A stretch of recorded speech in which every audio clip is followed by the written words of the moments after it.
So the story I'm going to tell today is a folk tale, and it is a folk tale which is titled "The White Snake," which was told by the Grimm's brothers.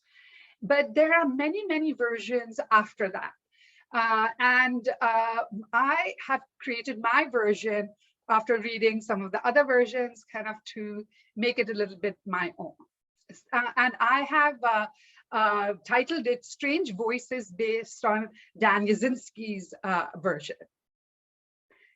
So as most folktales start, once upon a time, very long time ago, there was a king. And he was known throughout not only his kingdom, but also the neighboring kingdoms for his wisdom and his knowledge. And people did not know and understand where he would get this information from. And whenever anybody asked him, how did you know this? He would just laugh and say, a little bird told me. Now, what was really interesting was that the king, after everybody had had their meal and had gone to bed, would have a plate with a cover served to him every night by a very trusted servant.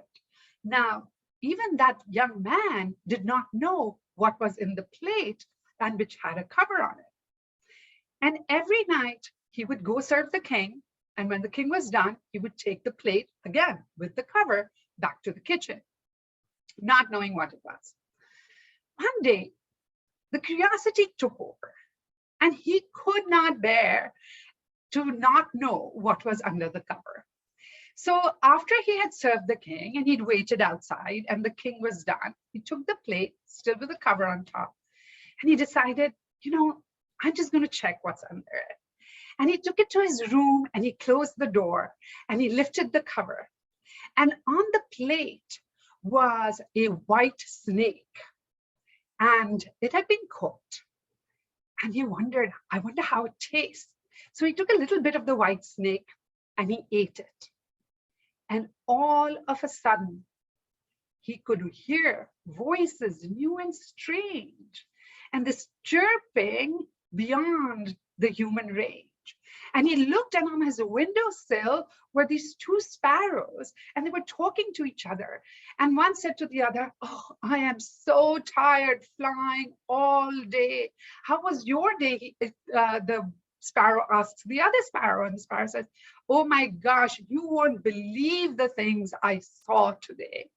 And so the conversation continues, and the young man realizes that this is how the king knows and has the wisdom and knows about things from all over the world. He can hear animals, and now this young man also has this gift. The next day, the queen comes to the king most distressed and says, I have lost the ring that you gave me as a gift.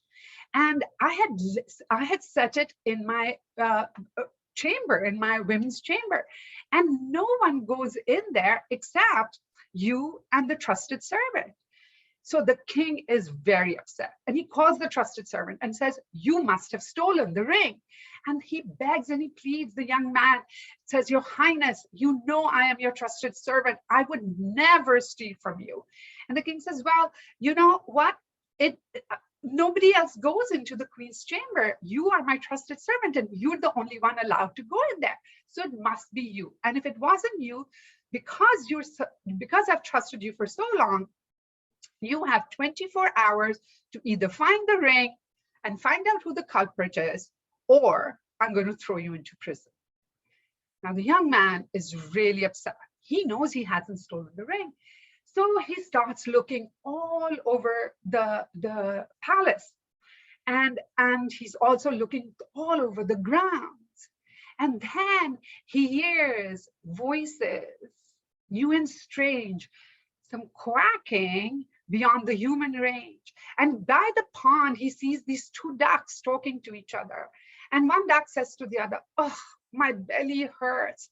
And the other duck says, well, what did you eat this time? Haven't I told you so many times not to just eat whatever you see? You have to first examine it. He said, I don't. The other one says, I don't know what I ate. I was swimming by the queen's window and something shiny fell from the windowsill, and it just looked so shiny and delicious that I ate it.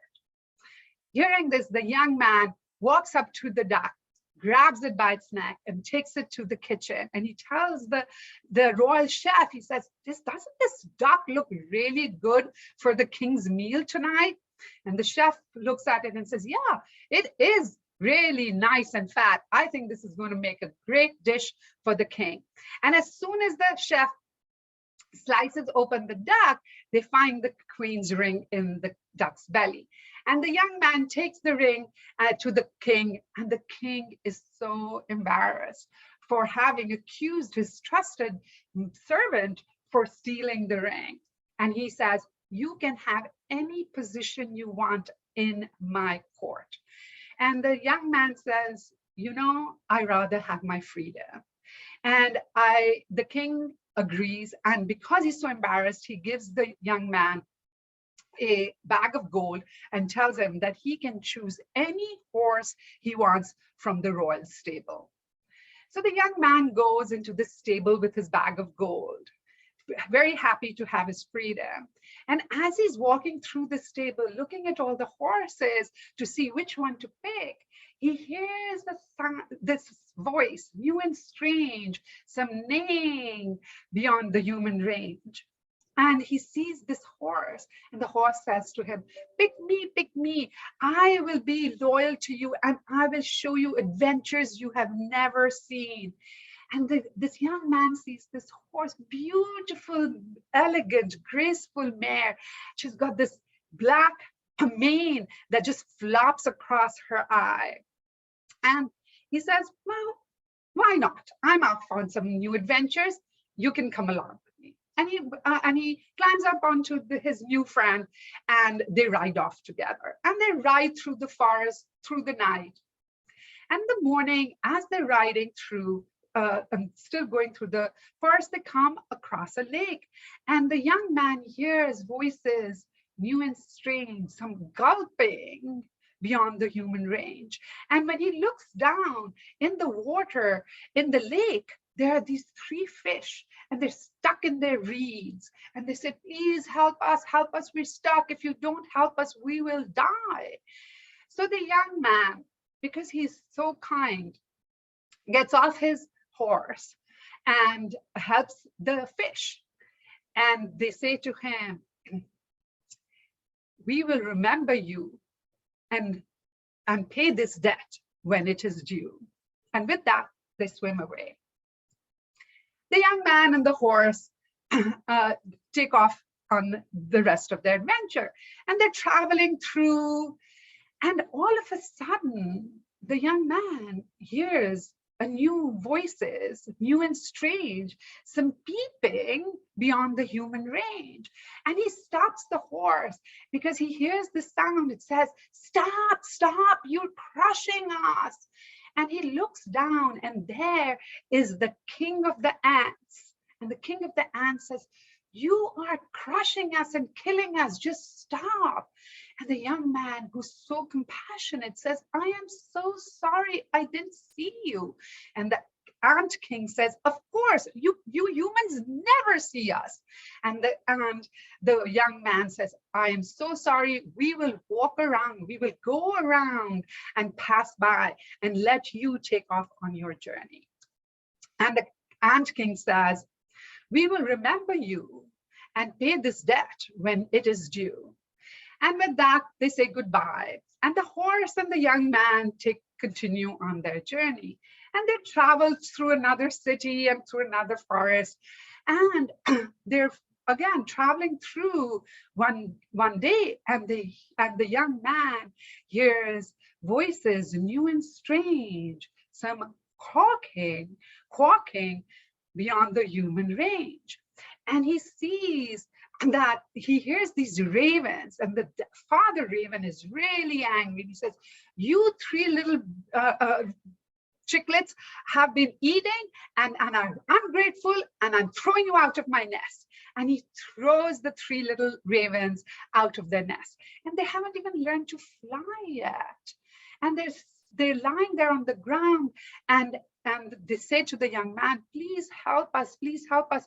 If you don't help us, we can't even fly yet. How will we eat? How will we hunt?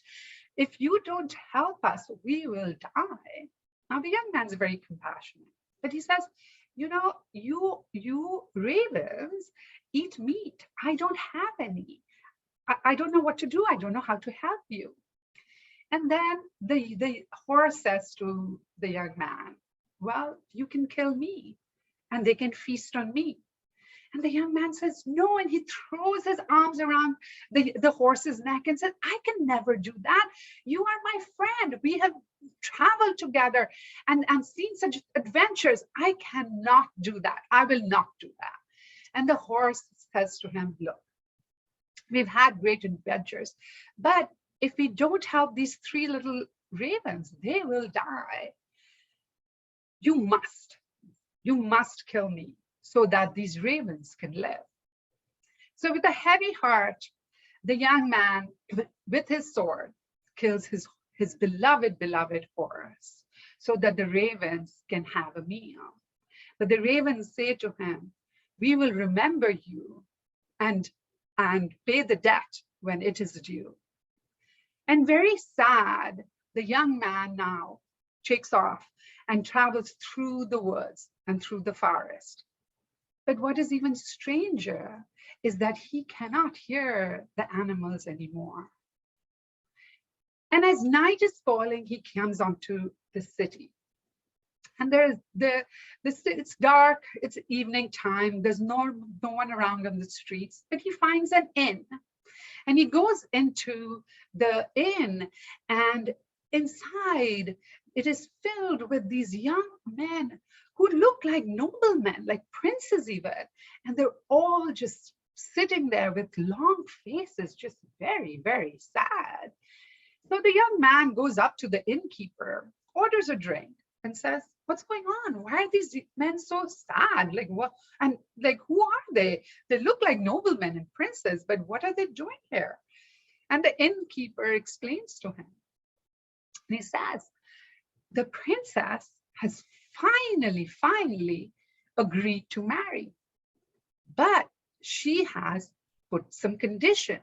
She has said that she will only marry a very, very special man.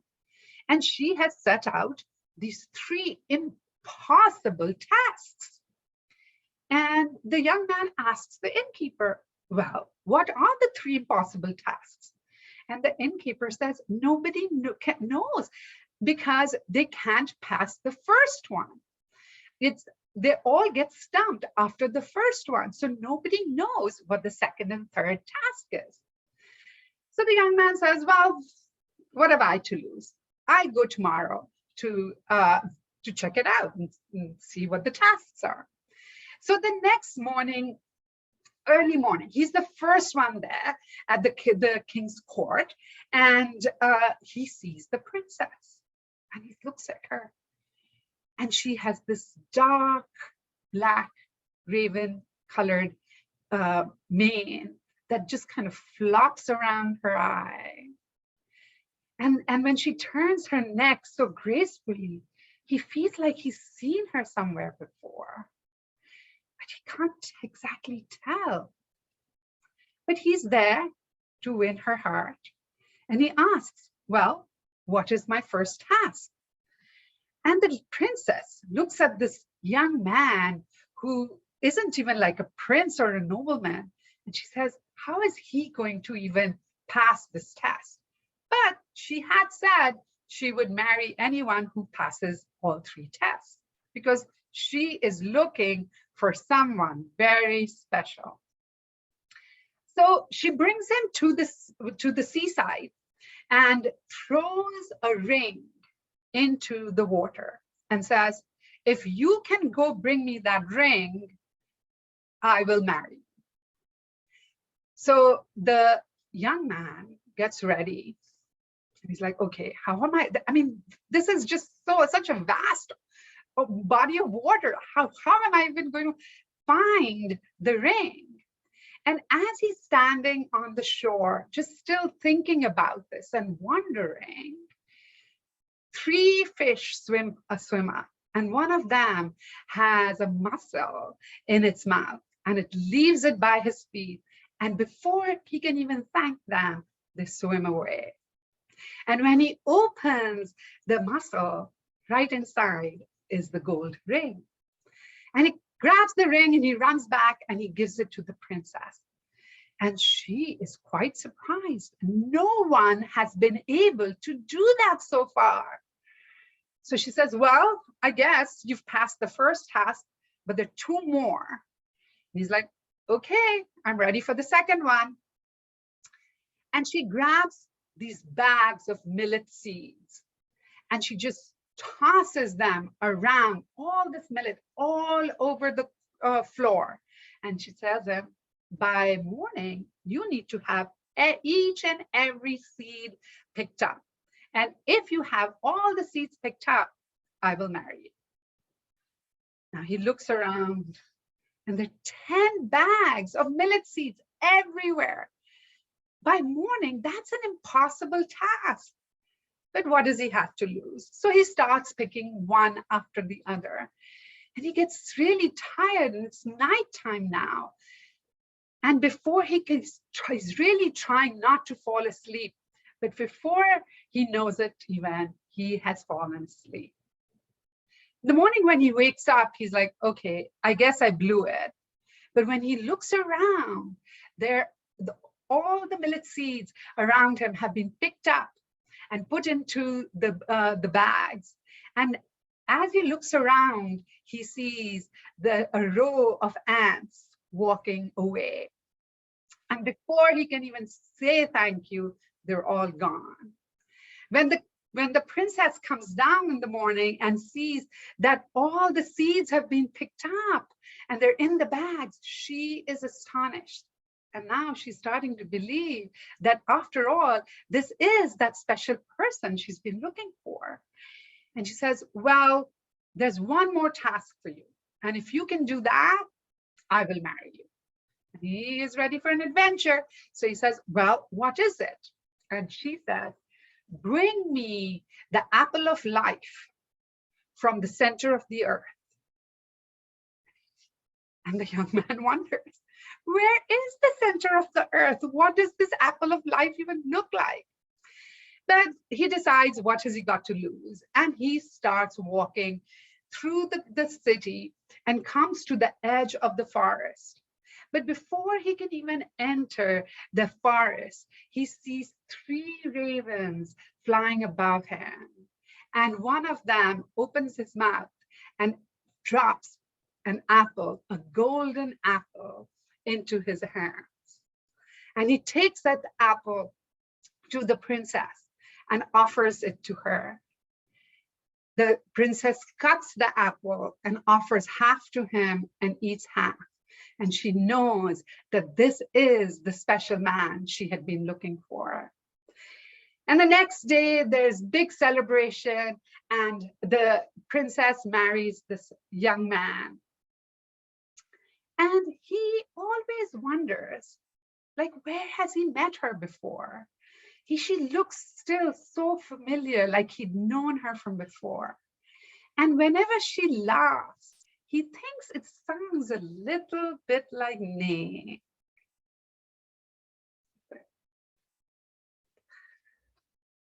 So I hope you enjoyed today's story.